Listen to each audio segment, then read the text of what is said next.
Hey, what's going on YouTube? Today I got a Ask Reddit story about 911 operators. This one's really cool. Again, still kind of different, but let me know if you like it. Please like and subscribe, and let's get into it. 911 operators. What call scares you still to this day? I have one. I worked EMS while my friend was dispatched for this call. I was second, so I never got to interact with the person in question, but I listened to the 911 recording after. Got called to do backup for a gunshot wound initially.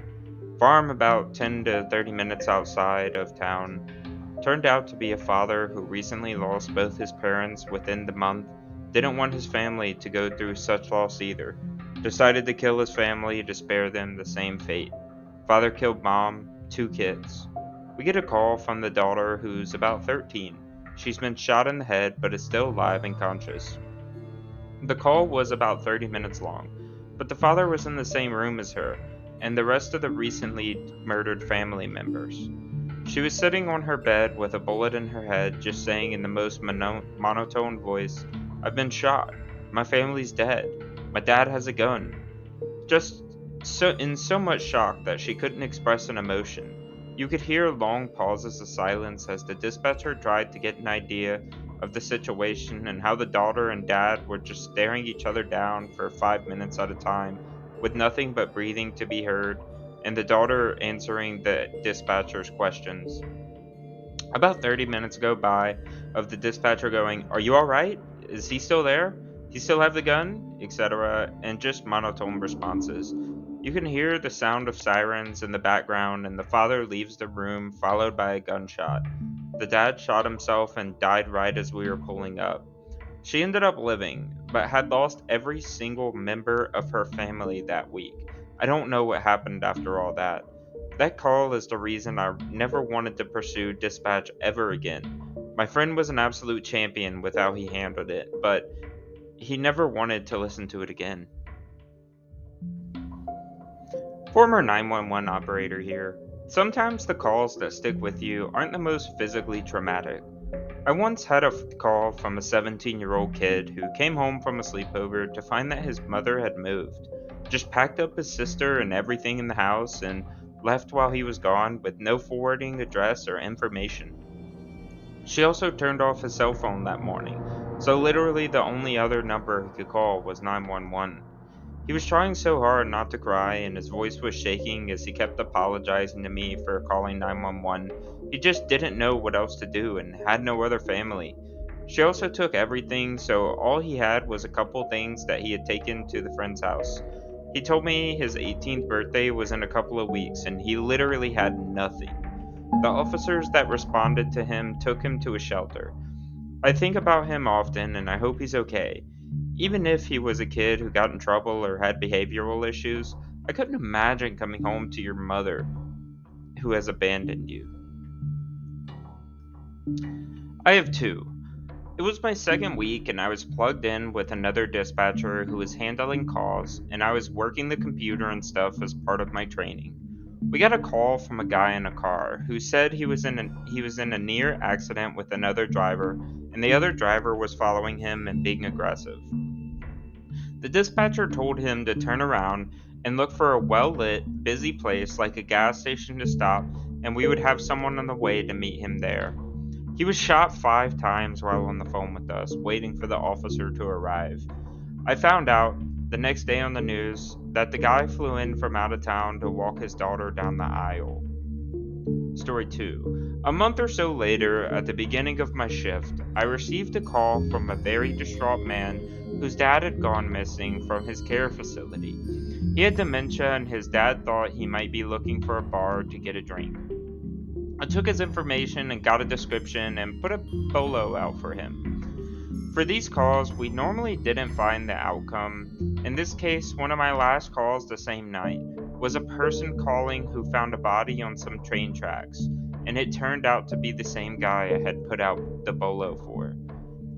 I had to call the deputy who went and took the guy's statement and tell him the news, and he had to go tell the guy's son. That was a shitty end to the night.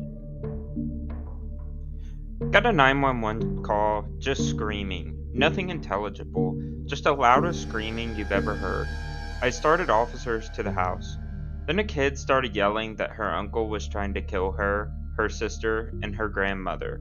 She started screaming again. There was a thud, and no more sound. Officers got there, and a man walked out into the driveway and said, "I did it. I killed him." He was mentally ill and lived with his mother. She had been trying to get him committed, with doctors saying he wasn't a danger to himself or others. His 9-year-old twin nieces were visiting from out of state. He snapped that morning, bludgeoned them all with blunt objects, including a large vase. His mom and one niece died. One twin survived with extensive injuries. It was a horrifying call. I was a 911 operator. When I asked for the address, I got an angry man yelling, "Just get the fucking ambulance here!"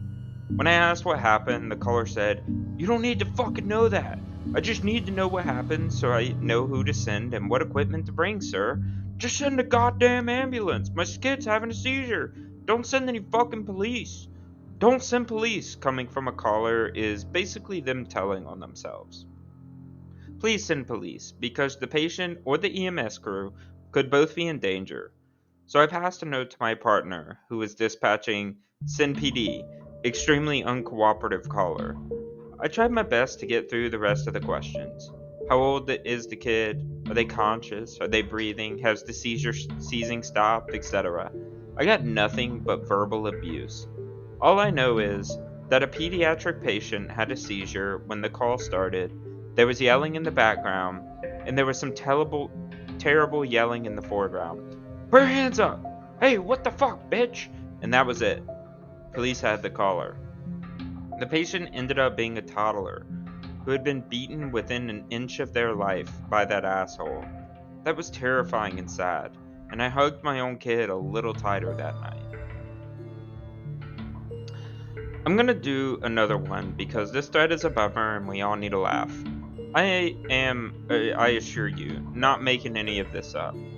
There was a ranch on the edge of the city limits in my area, right by a large park and swimming hole. That ranch had a variety of livestock, but they had an issue with their pygmy goats.